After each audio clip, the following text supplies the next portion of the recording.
Hello students, today we will study the next topic of this chapter and this is the last topic of your class 11 syllabus, that is standing waves और stationary waves।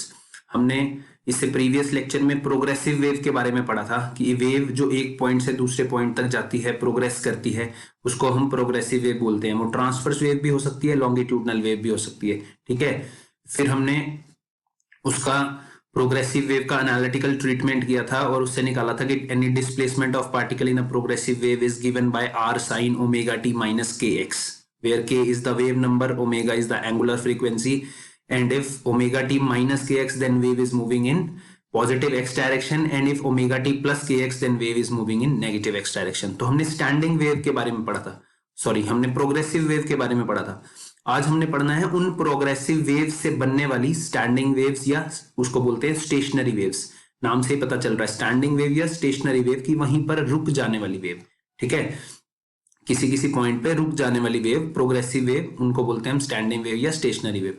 तो progressive wave पढ़ लिया, उसी के आगे हम start करते हैं। हमने एक प्रोग्रेसिव वेव के बारे में पढ़ा। अब यहाँ क्या है, when two sets of progressive wave of same type, जब दो सेट हैं प्रोग्रेसिव वेव के, बोथ लॉन्गिट्यूडनल और बोथ ट्रांसवर्स।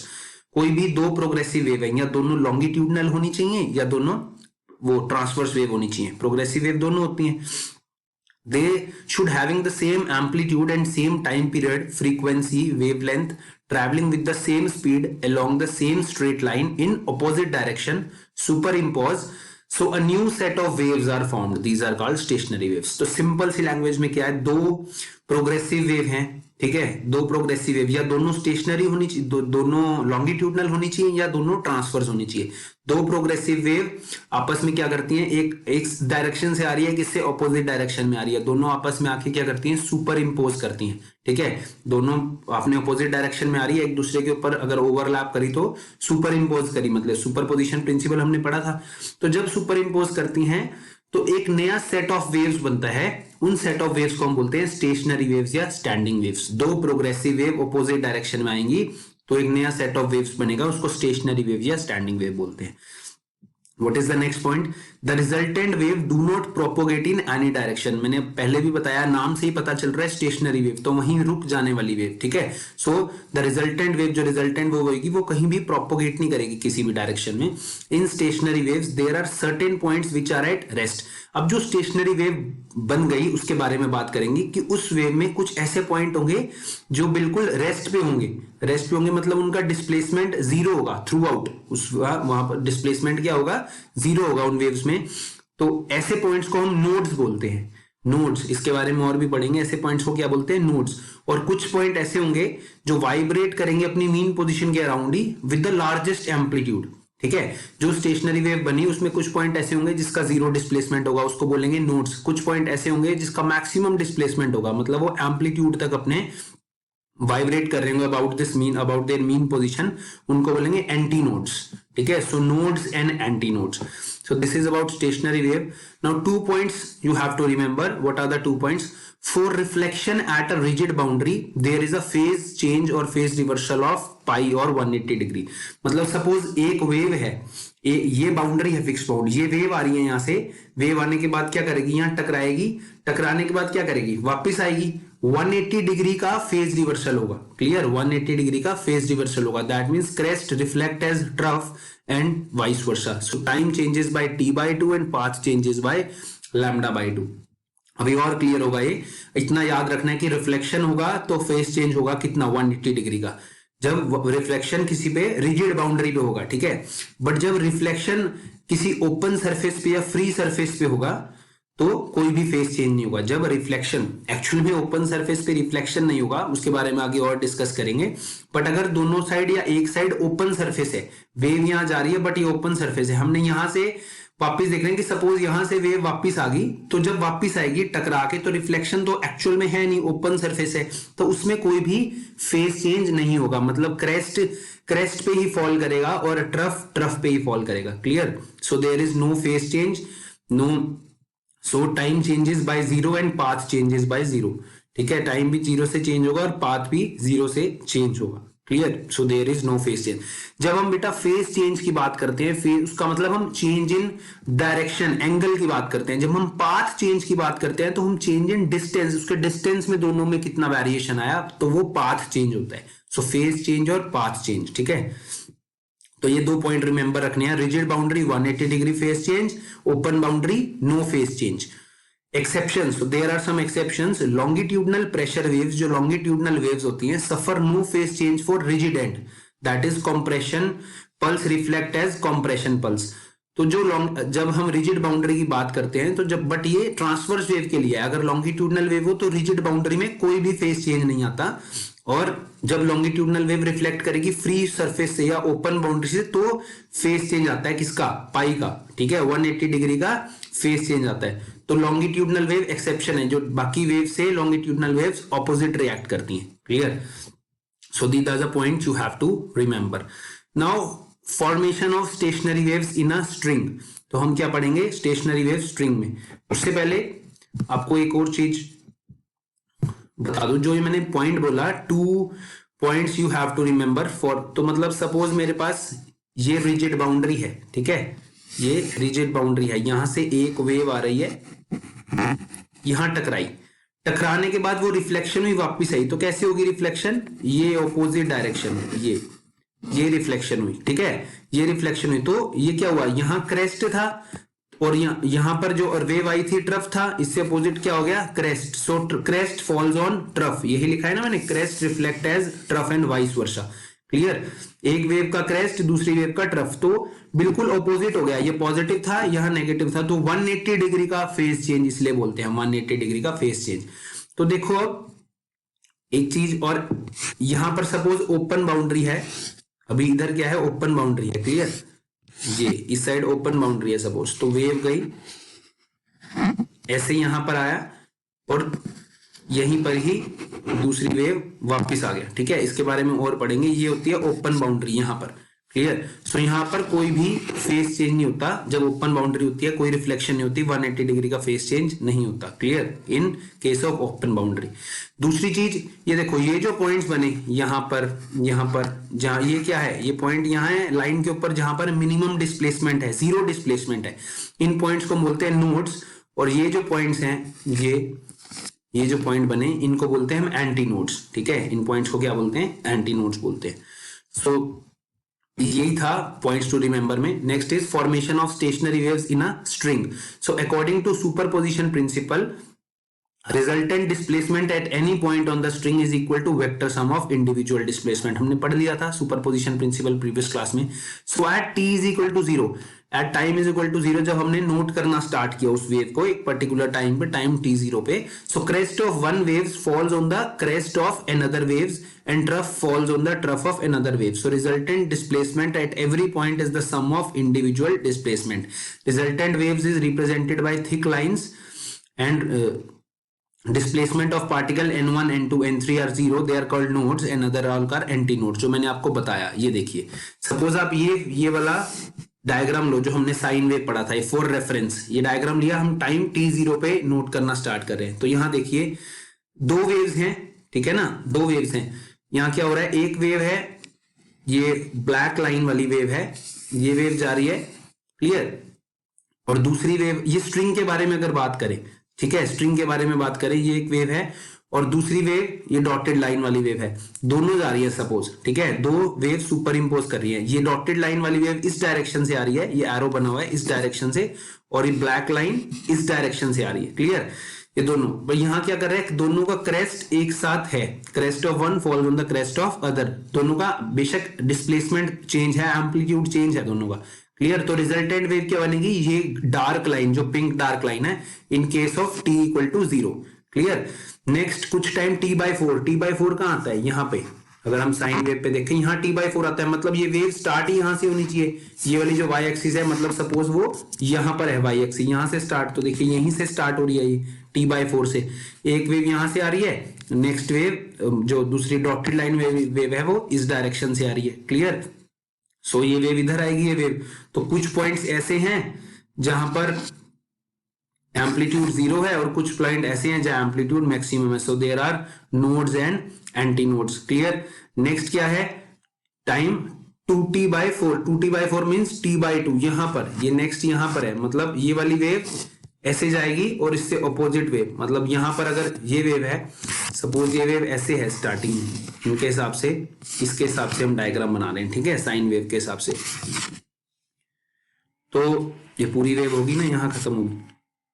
तो नेक्स्ट t/2 पे यहाँ क्या था, t0 पे यहां से स्टार्ट हो रही थी ट्रफ से, तो t/2 पे ऑपोजिट स्टार्ट होगी, क्योंकि यहाँ t0 से यहां से स्टार्ट हो रही थी, t/2 से यहां से स्टार्ट हो रही थी, ठीक है। तो इनिशियली हम वेव यहां से क्रेस्ट से स्टार्ट हुई है, सपोज इनिशियली हमने जो यहाँ वेव स्टार्ट करी थी वो ट्रफ से स्टार्ट करी थी, तो उससे ऑपोजिट क्या है, क्रेस्ट से स्टार्ट होगी, ठीक है। यहाँ क्रेस्ट से स्टार्ट हुई थी तो इस साइड डॉटेड लाइन ट्रफ से स्टार्ट होगी, तो यहां भी कुछ नोड्स बनेंगे, कुछ एंटी नोड्स बनेंगे। नेक्स्ट क्या है 3t/4, 3t/4 मतलब यहां से स्टार्ट होगी अब, ठीक है, यहां से स्टार्ट होगी, तो इनिशियली 3t/4 पे क्या था, यहाँ क्रेस्ट से स्टार्ट थी, तो यहां पर ट्रफ से स्टार्ट होगी, ठीक है, यहां पर क्रेस्ट से स्टार्ट थी ना इधर, तो इससे अपोजिट ट्रफ से स्टार्ट होगी। दूसरी वेव यहां पर इस साइड यहां से स्टार्ट होगी क्रेस्ट से, ठीक है। तो यहां पर कुछ पॉइंट्स पे नोड्स बनेंगे, कुछ पॉइंट्स पे एंटी नोड्स बनेंगे, some points are nodes, some points are anti nodes. So ये एक तरह की स्टेशनरी वेव्स हैं, ये क्या है, एक तरह की स्टेशनरी वेव्स हैं, यहाँ कुछ पॉइंट्स पे नोड्स बनते हैं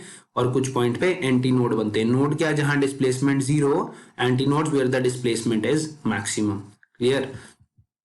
सो ये टाइम 0 की बात थी जो फर्स्ट पढ़ा, ठीक है, मैंने आपको चारों बता दिए, ऐसे लिखा है, देखो पढ़ते हैं इसको। टाइम t/4, t/4 पे क्या होगा, ये जो सेकंड वाला ग्राफ है t/4, incident wave travelled a distance λ/4, ये λ/4 ही तो है ना, t/4 पे ये कितना डिस्टेंस है, ये वाला, ये क्रेस्ट से क्रेस्ट का डिफरेंस होता है लैम्डा, क्रेस्ट से ट्रफ का डिफरेंस होता है λ/2, अब उससे भी हाफ डिस्टेंस कितना होगा λ/4, तो ये डिस्टेंस कितना है, ये वाला डिस्टेंस, ये इस लाइन से इस लाइन का डिस्टेंस कितना है λ/4। Clear. To the right, reflected wave has travelled an equal distance λ/4 to the left, जितना राइट से जा रहा है उतना ही लेफ्ट से इक्वल डिस्टेंस ट्रेवल करेगा। So crest of one wave fall on the trough of another wave and through falls on the trough falls on the crest. So resultant displacement at each point becomes 0, जो resultant displacement हर point पे क्या बनेगा, 0। So it is represented by a thick horizontal line at t/4। तो resultant displacement क्या बनेगा, एक या इसका क्रेस्ट इसके ट्रफ पे फॉल कर रहा है, तो ये रहा ठीक जो पिंक लाइन है, this is the resultant displacement. Clear. जो डार्क पिंक लाइन है, this is the resultant displacement. So at t/4 all the particles of medium cross their mean position simultaneously. तो resultant displacement 0 है, तो सारे particle उसका अपना mean position simultaneously cross करेंगे। So this is the case of this t/4, जहां next is at t equal to t/2, t/2 पे क्या होगा, incident wave travel a distance λ/2, t/2 पे कितना डिस्टेंस ट्रेवल कर लिया यहां तक, इस t/2 पे 1 सेकेंड, यहां t/2 तक कितना डिस्टेंस ट्रेवल कर दिया, इतना डिस्टेंस ट्रेवल कर दिया, कितना है ये डिस्टेंस λ/2, λ/2 डिस्टेंस है। तो λ/2 डिस्टेंस में क्या था, सपोज स्टार्ट हुई थी क्रेस्ट से, फिर ट्रफ पे आती है t/2 के बाद, यहाँ स्टार्ट किससे हुई थी, ट्रफ से, तो क्रेस्ट पे आएगी t/2 के बाद ये वाली लाइन जो ब्लैक लाइन है, पिंक लाइन तो रिजल्टेंट है, ठीक है, पिंक लाइन क्या है, pink line is resultant. So at t/2 incident wave travel a distance λ/2 to the right, reflected wave has traveled an equal distance λ/2 to the left. So the path difference is, path difference कितना होगा, λ/2 उसमें λ/2 उसमें, तो total path difference is lambda. So crest of one wave fall on the crest of other wave. जब path difference lambda हो तो crest एक wave का दूसरे वेव पे होता है। जब λ/2 हो, इस केस में क्या था λ/2, क्यों, क्योंकि λ/4 दोनों को ऐड करेंगे कितना होगा λ/2, तो crest of one wave fall on the trough of another wave, when distance is lambda crest on one wave fall on the crest of another wave. So similarly at t/4 and t, so the cycle is repeating again and this is how the stationary wave is formed। अब इसको पढ़ सकते हैं, तो ऐसे stationary wave form होती है। Clear. तो स्टेशनरी वेव में क्या है, जब दो वेव्स सुपर इम्पोज कर रही हैं हमारे पास, ठीक है, एक ऑपोजिट डायरेक्शन में आ रही है, सुपर इम्पोज कर रही है, तो कुछ पॉइंट्स पे नोड्स बनते हैं जहां रिजल्टेंट डिस्प्लेसमेंट 0 होता है और कुछ पॉइंट पे एंटी नोड्स बनते हैं जहां रिजल्टेंट डिस्प्लेसमेंट मैक्सिमम होता है। क्लियर। सो मैंने आपको बताया था ये वाले एंटी नोड्स होते हैं, इधर ये जो सेंटर में बने जहां डिस्प्लेसमेंट 0 है, these are nodes. So next we have to study the analytical treatment of this waves. अब जो ये पढ़ा है उसका मैथमेटिकल ट्रीटमेंट पढ़ना है, बहुत ईजी है। उसको देखते हैं कि मैथमेटिकल ट्रीटमेंट क्या होगा इसका। तो मेरे पास क्या है, यहाँ पर दो रिजिड बाउंड्रीज हैं, ठीक है, दो रिजिड बाउंड्रीज हैं और उसके बीच में एक स्ट्रिंग लगा हुआ है, मतलब स्ट्रिंग फिक्स्ड है दोनों एंड्स पे, ठीक है। हमने स्टैंडिंग वेव्स फॉर्मेशन पढ़ लिया कि कब होती है, जब दो प्रोग्रेसिव वेव होती हैं। तो हम एक एप्लीकेशन लेके चलते हैं कि एक रिजिड बाउंड्री है वहां और बीच में स्ट्रिंग लगा है। सपोज मैंने स्ट्रिंग को प्लग किया ऊपर की साइड, ट्रांसफर डायरेक्शन में स्ट्रिंग को ऊपर खींचा, क्योंकि ये दोनों साइड से रिजिड है तो क्या करेगा स्ट्रिंग, आप कहोगे मूव करेगा, बट एक्चुअल में मूव तो करेगा पर वही मूव नहीं करता रहेगा। कुछ टाइम बाद क्या होगा, इस रिजिड बाउंड्री की वजह से डिफरेंट स्टैंडिंग वेव्स बन जाएंगी। कैसे बनेंगी डिफरेंट स्टैंडिंग वेव्स, किस तरह की दिखेंगी, तो उसके बाद में पढ़ते हैं उसके बारे में। सो उसका एनालिटिकल ट्रीटमेंट देखते हैं। So waves moving on string from left to right. So left से राइट जब वेव जाएगी, सपोज इनिशियली प्रोग्रेसिव वेव्स ही हैं, वो प्रोग्रेसिव वेव ही होगी इनिशियली, बाद में वो दो प्रोग्रेसिव वेव बन के स्टैंडिंग वेव बना देगी। सो लेफ्ट टू राइट जाते हो प्रोग्रेसिव वेव को हम कैसे रिप्रेजेंट करते हैं, हमने लास्ट लेक्चर में पढ़ा था, y1 is r sine omega t minus k x, जो लेफ्ट से राइट जा रही है, मतलब पॉजिटिव एक्स डायरेक्शन में जा रही है, ठीक है। अब क्योंकि यहां पर रिजिड बाउंड्री है, तो यहां से क्या होगा, रिफ्लेक्शन होएगा, जो वेव यहां से यहां जाएगी और इस रिजिड बाउंड्री पे क्या हो जाएगा, रिफ्लेक्शन होएगा। मतलब we have to remember one thing कि जब रिफ्लेक्शन होगा तो पाई का फेज चेंज होता है, हमने भी पढ़ा। So there is a phase change of pi radian on reflection at fixed ends, ठीक है, दोनों फिक्स्ड एंड्स पे क्या होगा, रिफ्लेक्शन होगा पाई का। So reflected wave travelling from right to left, तो यहां से जो रिफ्लेक्टेड वेव आएगी, जो प्रोग्रेसिव वेव रिफ्लेक्टेड आएगी वो दूसरी वेव होगी, ठीक है। दो प्रोग्रेसिव वेव चाहिए स्टैंडिंग वेव के लिए, तो जो दूसरी वेव होगी वो कहां से आ रही है, राइट से लेफ्ट आ रही है, ठीक है, राइट से लेफ्ट आ रही है, उसमें पाई का फेज चेंज हो रहा है। सो राइट से लेफ्ट कैसे होती है, r sine omega t plus k x, ये हमने पढ़ा था प्रीवियस लेक्चर में।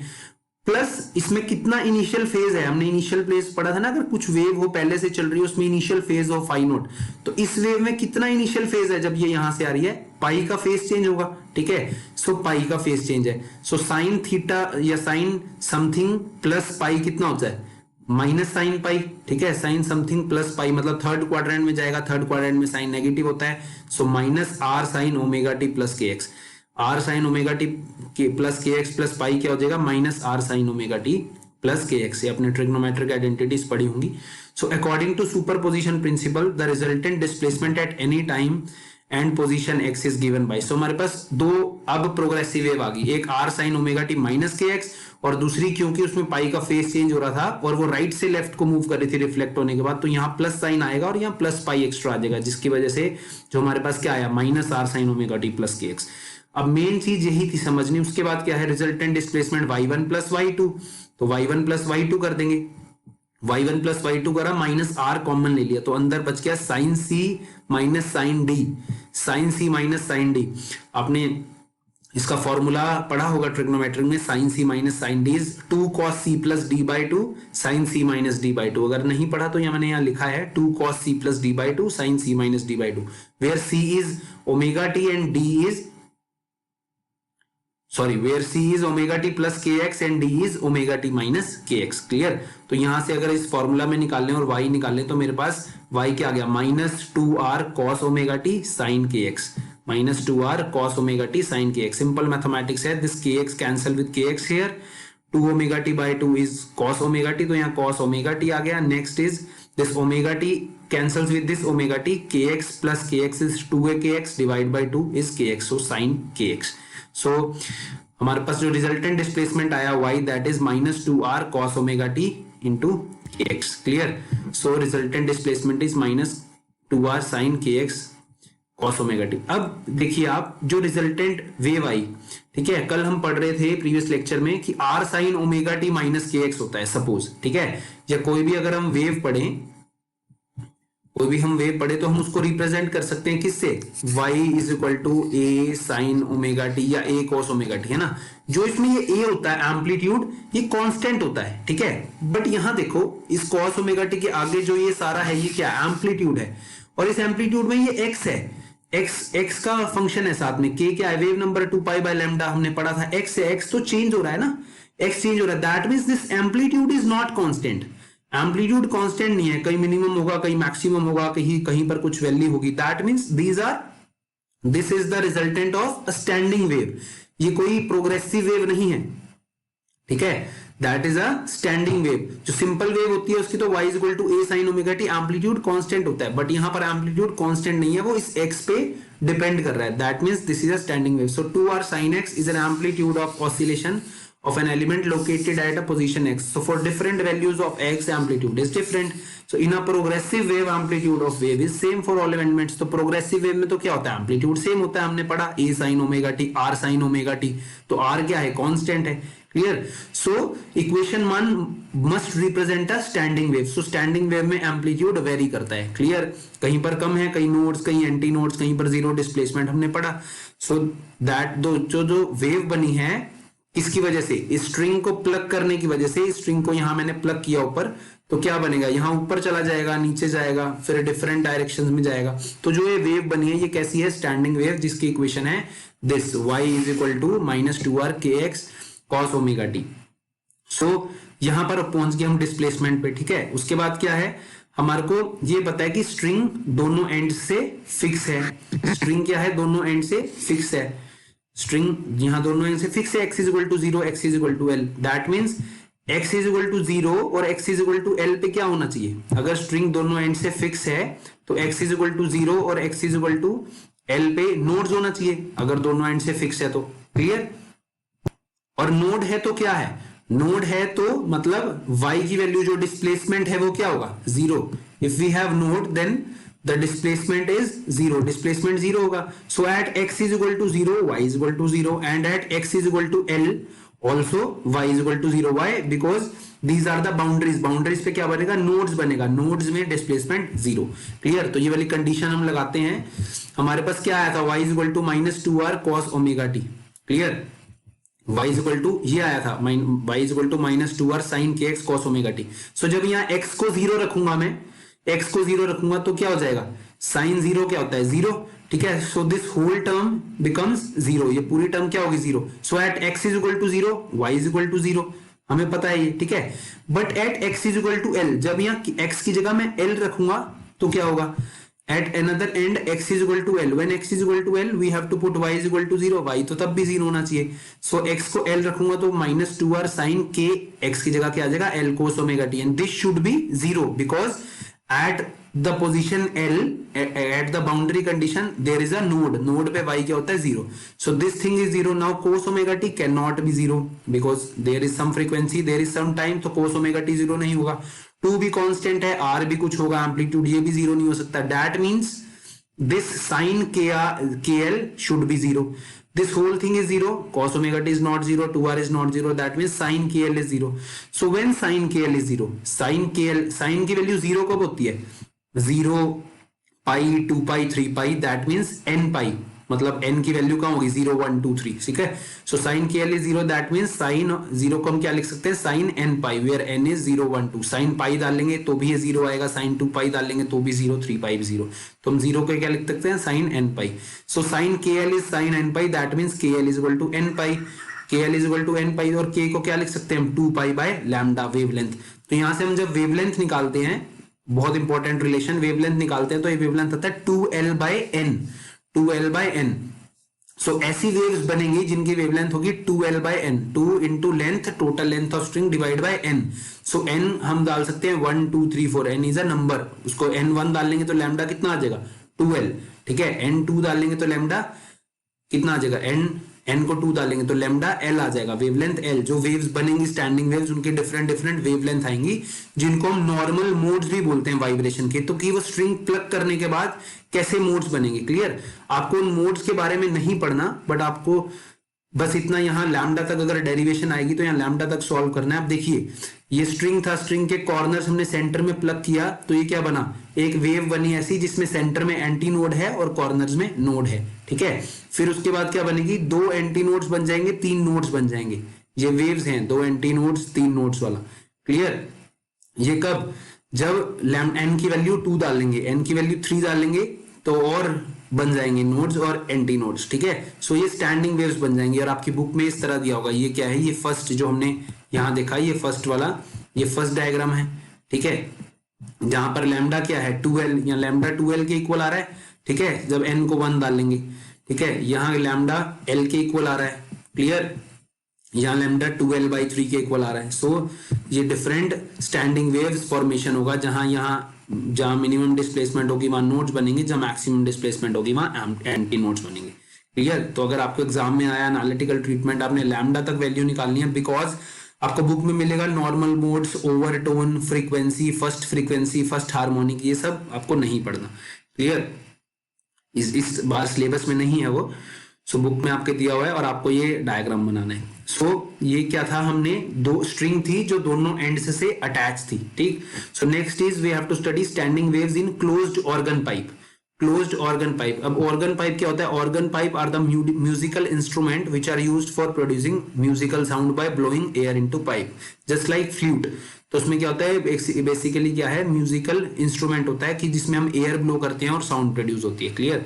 सो longitudinal stationary waves are formed due to superposition of incident and reflected longitudinal wave. अब स्ट्रिंग में क्या था, ट्रांसवर्स वेव थी प्रोग्रेसिव, जिससे कि स्टेशनरी वेव बन रही थी, बट यहाँ क्या है, हम साउंड निकाल रहे हैं, ठीक है, एयर ब्लो कर रहे हैं, तो साउंड तो एक तरह की क्या है, लॉन्गिट्यूडनल वेव है। तो यहाँ लॉन्गिट्यूडनल वेव्स की वजह से स्टेशनरी वेव बनेगी, किसकी वजह से बनेगी, लॉन्गिट्यूडनल वेव्स की वजह से। So organ pipes are of two types. One is closed organ pipe which are closed at one end and open at other end. Next is open organ pipe which are open at both end. तो दो तरह की organ pipe होती है, एक closed organ pipe जो एक end में close होगी और एक में open होगी जहां से हम air blow कर सकते हैं, एक open end organ pipe जो दोनों end से ही क्या होगी, हमारे पास open होगी, clear। So we have to study the standing waves in a pipe closed at one end and open at another end। तो एक ऐसी पाइप है, ठीक है, स्ट्रिंग में क्या था, दोनों एंड से क्लोज था, यहाँ एक एंड से क्लोज है, जहां से क्लोज है हम उसको x = 0 ले रहे हैं, और जहां ओपन है वहां से x = l ले रहे हैं, ठीक है। और यहाँ से सपोज हम एयर ब्लो कर रहे हैं तो यहाँ से वेव्स बनेंगी। So let us consider a pipe open at left and and closed at the right end placed along x-axis with endpoints x = 0 and x = l। So when waves moving from left to right, अब left to right waves आ रही है तो हमें पता है r = omega, r y = y1 = r sin omega t - x होता है, ठीक है। बट यहाँ पर क्या है, स्टेशनरी एंड है, ठीक है, स्टेशनरी एंड है, तो यहाँ से रिफ्लेक्ट होके वापस आएगी, जस्ट लाइक स्ट्रिंग रिफ्लेक्ट होके वापस आएगी, तो क्या होगा, -r sin omega t + kx, r sin omega t + kx होगा ना। सो r sin -r sin, क्यों, क्योंकि ओमेगा t + kx + पाई, ठीक है, तो प्लस पाई की वजह से r। सिमिलरली जो हमने स्ट्रिंग में पढ़ा था, तो ये दो वेव्स आ गई, y1 और y2 आ गया, y1 और y2 को हम ऐड कर लेंगे सेम, बिल्कुल, ठीक है, सेम ऐड करेंगे तो जस्ट सेम आएगा, जो टोटल y की कंडीशन आएगी सेम। बट यहाँ जो बाउंड्री कंडीशन पड़ी थी कि एट x = 0, x = 0 तो क्या है, फिक्स्ड एंड है, तो नोड बनेगा, y 0 बनेगा, ठीक है। बट एट x = l, यहां पर क्या होगा, यहां तो फिक्स्ड एंड नहीं है, यहां तो ओपन बाउंड्री है, तो यहां एंटी नोड बनना चाहिए, ठीक है, एंटी नोड बनना चाहिए। So at x = l antinode बनेगा, एंटी नोड मतलब मैक्सिमम एम्पलीट्यूड होगा वहां पर, ठीक है। स्ट्रिंग से यही चीज अलग है, स्ट्रिंग में क्या था, स्ट्रिंग में x = 0 y = 0 पे नोड्स बन रहा था दोनों साइड, बट यहाँ क्या बनना चाहिए, एक साइड फिक्स्ड बाउंड्री है, तो एक साइड x = 0 पे y = 0 होगा, नोड बनेगा, बट दूसरी साइड x = l पे y मैक्सिमम होगा, जहां की एंटी नोड बनेगा, x = 0 पे y मैक्सिमम होगा जहां एंटी नोड बनेगा। तो यहाँ x = l anti node, y maximum, maximum कब होता है, साइन के एल की मैक्सिमम वैल्यू कितनी होती है, +-1, साइन वेरी करता है या +1 से या -1 से।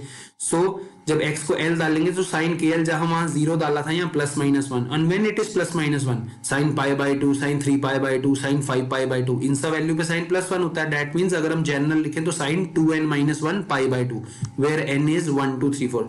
सो n की वैल्यू यहाँ 1 डाल लूंगा तो कितना आएगा, साइन π/2 +1, n की वैल्यू 2 डाल लूंगा तो साइन 3π/2 -1, क्लियर। सो इन सब वैल्यू पे मैक्सिमम होगा, तो साइन के एल = साइन 2n-1 π/2, सो के एल को क्या लिख देंगे, 2n-1 π/2, और यहां से k को 2π/λ, सिमिलरली सेम चीज है, और लैम्डा निकालेंगे तो 4l/2n-1, तो जो यहाँ लैम्डा आएगा वो 4l/2n-1, और ऐसी स्टेशनरी वेव्स बनेंगी यहाँ, ठीक है, लॉन्गिट्यूडनल प्रोग्रेसिव वेव से लॉन्गिट्यूडनल स्टेशनरी वेव्स बनेंगी। दिस इज फर्स्ट वेव जब n1 था, या n2 n3, so these different types of waves are formed, clear.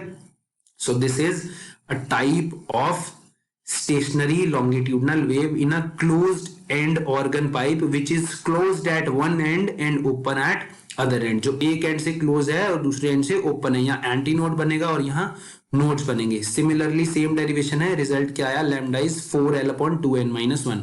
n1 डालेंगे तो ये आ गया, n2 डालेंगे तो ये आ गया, n3 डालेंगे तो ये आ गया। क्लियर?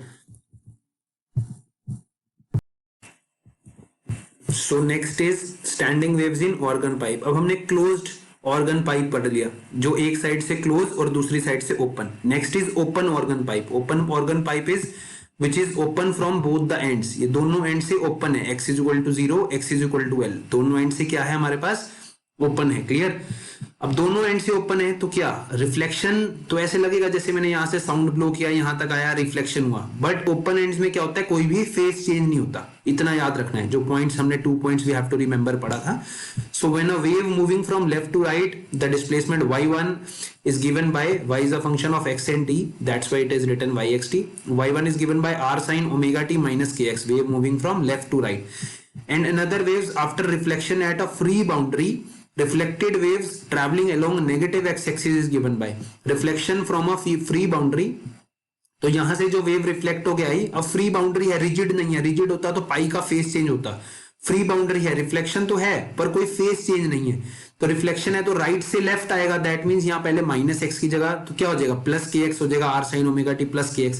बट कोई फाइज का फेस चेंज नहीं है, तो जो हम यहाँ प्लस पाई कर रहे थे यहाँ प्लस पाई नहीं करना। दैट मींस y2 कितना है, r sin kx plus omega t, यहाँ r sin kx minus omega t। Now we have these two displacement, 2 progressive waves, 2 longitudinal progressive waves, क्योंकि हम यहाँ साउंड वेव की बात कर रहे हैं, एयर ब्लो कर रहे हैं माउथ से। क्लियर?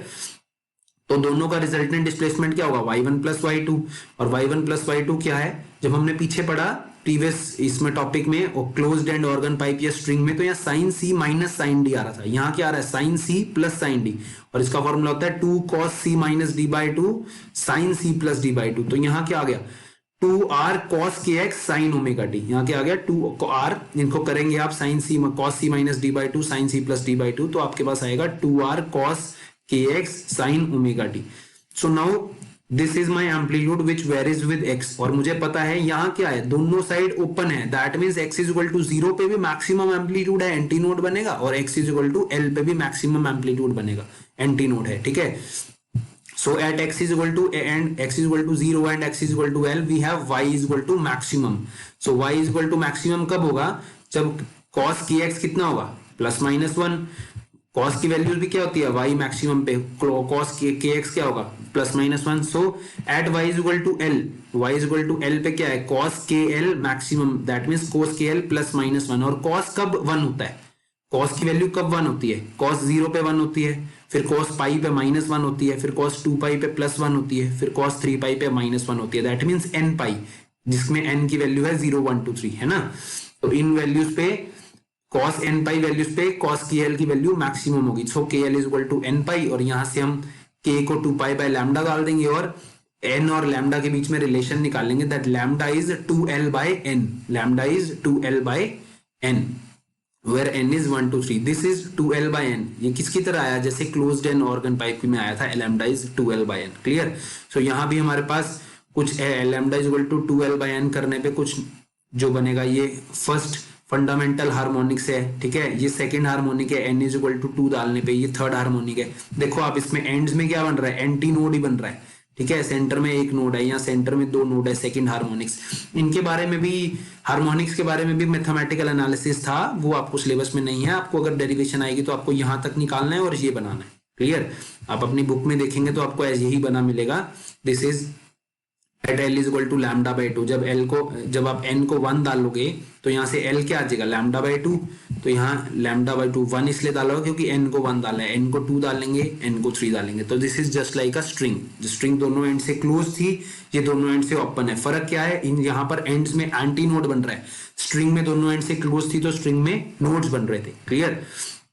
सो ये 3 चीज है। क्या चीज पढ़ा हमने, स्ट्रिंग पढ़ा जो दोनों एंड से क्लोज है, क्लोज्ड एंड ऑर्गन पाइप पढ़ा जो एक एंड से क्लोज है, और ओपन एंड ऑर्गन पाइप पढ़ा जो दोनों एंड से ओपन है। ठीक है?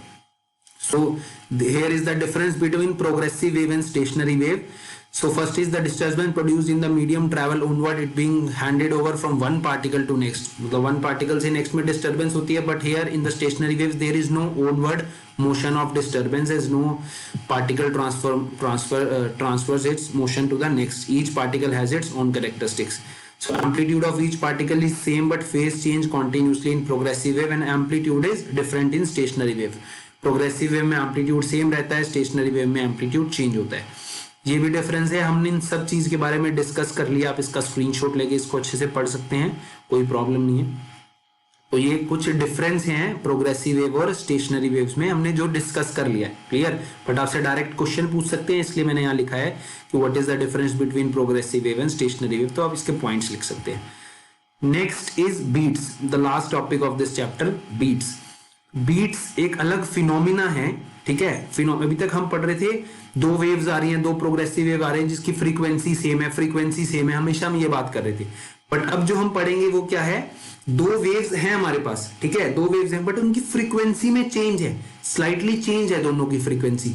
तो क्या होता है, हमारे पास कुछ साउंड ऑब्जर्व होती है जिसको हम बीट्स बोलते हैं. ठीक है. साउंड ऑब्जर्व होती है जिसको हम बीट्स बोलते हैं. बहुत सारे इसमें आप देखेंगे इंटरनेट पे, यूट्यूब पे बहुत सारा एग्जाम्पल मतलब बताया होगा कि कैसी तरह की साउंड प्रोड्यूस होती है. That are beats. ठीक है. जब दो, याद क्या रखना है, जब दो डिफरेंट फ्रीक्वेंसी की वेव सुपर इम्पोज करती हैं. अभी तक हम सब पढ़ रहे थे जब वेव की फ्रीक्वेंसी तो सेम थी, भले ही वो सुपर इम्पोज कर रही थी. So what is beats? The phenomena of alternate variation in the intensity of sound. Variation होगा साउंड की इंटेंसिटी में, मतलब कभी कम कभी ज्यादा साउंड सुनाई देगी with the time at a particular position when two waves of nearly same frequency and amplitude superimpose. Nearly same frequency, the frequencies are not exactly same, that is nearly same. मतलब frequency change है दोनों में but difference बहुत कम है. ठीक है. So these waves amplitude superimpose on each other and is called beats. So time interval between two successive beat is called beat period and the number of beats produced per second is called beat frequency. जितनी beats produce होंगी per second उसको हम beat frequency बोलेंगे. सो याद रखना है, दो nearly same frequency की वेव्स जब सुपर इम्पोज करती है, nearly same frequency amplitude, nearly same है, एग्जैक्टली सेम नहीं है. क्लियर. सो हमारे को बीट सुनाई देती हैं.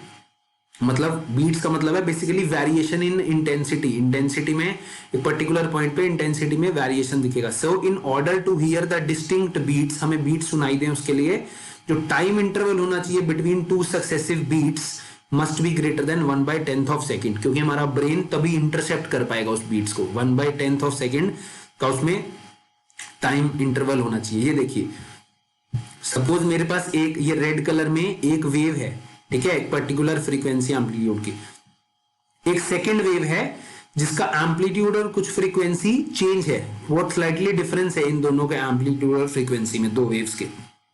तो जो रिजल्टेंट वेव बनी वो देखिए, ये ग्रीन कलर में रिजल्टेंट वेव बनी, कहीं मैक्सिमम या फिर मिनिमम एकदम जीरो, फिर मैक्सिमम जीरो, तो एनवलप टाइप बन जाएगा. This is the beat formation, envelope type, maximum minimum. Clear. इन दो साउंड से. So that is beats. ये क्या बनेगा? Beats. So when beats are formed and observer will note a regular swelling and fading of sound, या sound बहुत धीरे हो जाएगी या बहुत शार्प हो जाएगी एकदम से. ठीक है. डिफरेंट साउंड सुनाई देगी, resulting in a throbbing effect of sound called beats. So this results in a beats. तो याद ये रखना है कि दो वेव्स हैं स्लाइटली डिफरेंट फ्रीक्वेंसी और एम्पलीट्यूड की, जब सुपर इम्पोज करती हैं तो हमारे पास बीट्स बनता है. तो सेम इसका मैथमेटिकल ट्रीटमेंट, सपोज मेरे पास एक वेव है जिसका डिस्प्लेसमेंट है r sin ω1t. ठीक है. नाउ फ्रीक्वेंसीज आर डिफरेंट और ओमेगा को हम 2 पाई न्यू भी लिख सकते हैं. सो 2 pi nu T, this is frequency, this is angular frequency. Another wave of displacement r, amplitude तो सेम है, यहाँ हम लेके चल रहे हैं r sin ω2t. So ω1 and ω2, these frequencies are different, or ν1 or ν2, the frequencies are different here. So according to superposition principle, s is equal to s1 plus s2. Superposition principle क्या कहता है कि y1 plus y2 is equal to y, या y की जगह में s भी लिख सकते हैं, कोई प्रॉब्लम नहीं. Clear. That is displacement basically. So this is sin c plus sin d again. So formula is 2 cos c minus d by 2 sin c plus d by 2. When we apply the formula we get this. a मतलब हमारे पास क्या आएगा, 2r cos pi ν1 minus ν2 into 2 sin this. So इसको हम और लगाएंगे, इसमें फॉर्मूला लगाएंगे तो ये बन जाएगा a some constant amplitude, मतलब बाहर ये जो पूरा है 2r cos pi ν1 minus ν2 into t. ये जो है इसको हमने लिख दिया a, सो मेरे पास आया a sin pi ν1 plus ν2 into T. So this जो a आया, a ये क्या है, एम्पलीट्यूड है, मतलब ये तो साइन वेव थी, ठीक है, ये तो वेव थी जो हमारे पास जो मैक्सी सुपर इम्पोज करके बीट्स वाली वेव बनी, जिसका एम्पलीट्यूड ये है, कितना एम्पलीट्यूड है 2r cos pi ν1 minus ν2 into 2। That means this amplitude is changing and there is a frequency difference between the two waves. ये एम्पलीट्यूड कितना है, it represents the amplitude of resultant wave 2r cos pi ν1 minus ν2 into t। This is the difference in the frequency and this whole represents the amplitude. ये जो green colour में है ये इसका amplitude, ये एम्पलीट्यूड बता रहा है इसका। So amplitude A is changing with time, ये टाइम के साथ, यहाँ टी का फैक्टर है, टाइम के साथ ये एम्पलीट्यूड चेंज हो रहा है। So A will be maximum, A maximum का कब होगा, जब ये कॉस वाली टर्म मैक्सिमम होगी, और कॉस वाली टर्म मैक्सिमम कब होती है, +-1 पे। अब तो हमने बहुत बार पढ़ लिया है। और +-1 कॉस कब होता है, कॉस n पाई पे। तो इसकी जगह यहाँ इसके इक्वल कॉस n पाई डालेंगे, कॉस पाई ν1 माइनस ν2 इंटू 2 की जगह n पाई डालेंगे, तो हमारे पास क्या आ जाएगा, ν1 माइनस ν2 इंटू 2 n पाई, और यहाँ से t निकालेंगे, that is n upon ν minus ν2, ये that is t is beat period, ठीक है। और ये क्या है, ν1 minus ν2, that is beat frequency. जो बीट बनेगी उसकी फ्रीक्वेंसी कितनी होगी, the difference in the frequencies of this two waves. So amplitude and intensity of resultant wave will be maximum at, resultant wave maximum कब होगा एम्पलीट्यूड इसका, n0 पे, फिर n1 पे, n2 पे, n3 पे। सो time interval between two successive, this minus this करेंगे या दिस माइनस दिस करेंगे, टाइम इंटरवल आ जाएगा हमारे में 1 अपॉन ν1 माइनस ν2। और फ्रीक्वेंसी कितनी हो जाएगी, मैक्सिमम फ्रीक्वेंसी, बीट्स जो फॉर्मेशन हो रही है उसकी मैक्सिमम फ्रीक्वेंसी क्या होगा, difference in the two frequencies of wave, that is important, ν1 minus ν2। तो इसमें हमने क्या पढ़ा, जो हमारे पास वेव बनी उसकी, उस वेव की वजह से जो रिजल्टेंट, जो दो वेव्स की वजह से रिजल्टेंट वेव बनी, उसमें फ्रीक्वेंसी कितनी होगी उस वेव की, उसकी मैक्सिमम फ्रीक्वेंसी होगी difference in the two frequencies of the previous wave. जो दो वेव से हमने बनाई थी रिजल्टेंट वेव, उनकी फ्रीक्वेंसी का डिफरेंस, ठीक है। और ऐसे ही हम ए मिनिमम कब होगा, जब दिस ये टर्म 0 होगी, और cos 0 कब होता है, cos 0 होता है π/2, 3π/2, 5π/2, दैट मीन्स 2n + 1 π/2। आप यहाँ -1 भी लिख सकते हैं, बट आपको फिर n 1 से स्टार्ट करना पड़ेगा। जब प्लस लिख रहे हैं तो n को आप 0 से स्टार्ट कर सकते हैं। सो n = 0 cos π/2, ठीक है। यहाँ माइनस भी लिख सकते हैं, हमने प्रीवियस में माइनस करा था, बट यहाँ फिर n हमने 1 से स्टार्ट करना है, इस चीज का ध्यान रखना है। सो दिस, अगर हम इसको इक्वल करेंगे तो यहाँ से t निकल के आएगा 2n + 1 अपॉन 2 ν - 1। और एम्पलीट्यूड मिनिमम, एम्पलीट्यूड या इंटेंसिटी मिनिमम कब होगी, जब t n की value 1 3 5 odd number of values, जब n की वैल्यू यहाँ 0 डालूंगा, 1 डालूंगा, तो यहाँ आ जाएगा t 1/this, 2 3/this, 5/this। और टाइम इंटरवल इनका भी सेम आएगा, दिस माइनस दिस करूंगा तो यही टाइम इंटरवल आएगा, 1 अपॉन ν1 माइनस ν2। 5 - 3 वाला करूंगा तो भी 1 upon ν1 minus ν2। That means the frequency of minima, maxima की फ्रीक्वेंसी कितनी आएगी, difference in the two frequencies. Minima की फ्रीक्वेंसी कितनी आई, same, difference in the two frequency. Hence the maximum and the minimum intensity of sound occurs alternatively. Maxima, minima, maxima, minima. Sound कितनी, उसकी frequency कितनी होगी, ν1 minus ν2. So that is the frequency of beats. Very important. The frequency of beats is ν1 minus ν2. So this is the analytical treatment. So this is all about this chapter. जब भी हमने analytical treatment करना है, एक चीज याद रखनी है, क्या याद रखना है, कि हमने ये जो terms हैं, cos वाली टर्म आई या साइन वाली टर्म आई, मैक्सिमम में कॉस मैक्सिमम कब होता है, 1 पे, मतलब पाई पे 3 पाई, सॉरी, कॉस मैक्सिमम कब होता है, यस 0 पे, पाई पे -1, फिर 2 पाई पे +1, 3 पाई पे -1। सो n पाई पे मैक्सिमम होता है ना। और मिनिमम कब होता है, π/2, 3π/2, 5π/2 cos। सो 2n + 1 π/2। सो आप यहाँ 2n - 1 भी डाल सकते हैं, बट यहाँ आपको लिखना पड़ेगा, सो n स्टार्ट्स फ्रॉम 1। अगर आप -1 डालेंगे तो, क्योंकि -1 डालेंगे या n को 0 रखेंगे तो cos -π/2 आ जाएगा, ठीक है। सो n -1 डालेंगे तो n को 1 से स्टार्ट करेंगे, 2n + 1 π/2 लिखेंगे, कुछ भी लिख सकते हैं, तो n 0 से स्टार्ट कर सकते हैं। बस इस चीज का ध्यान रखना है एनालिटिकल ट्रीटमेंट में। सो फ्रीक्वेंसी ऑफ बीट्स, जो हमारे पास बीट फ्रीक्वेंसी आई, दो वेव्स डिफरेंट फ्रीक्वेंसीज की मिला के जो बीट फ्रीक्वेंसी की आई, वो बीट फ्रीक्वेंसी कितनी आई, difference in the two frequencies of wave.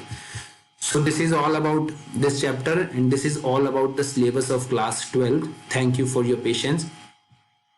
So if you have any doubt in this chapter on the syllabus, you can ask me anytime. Thank you.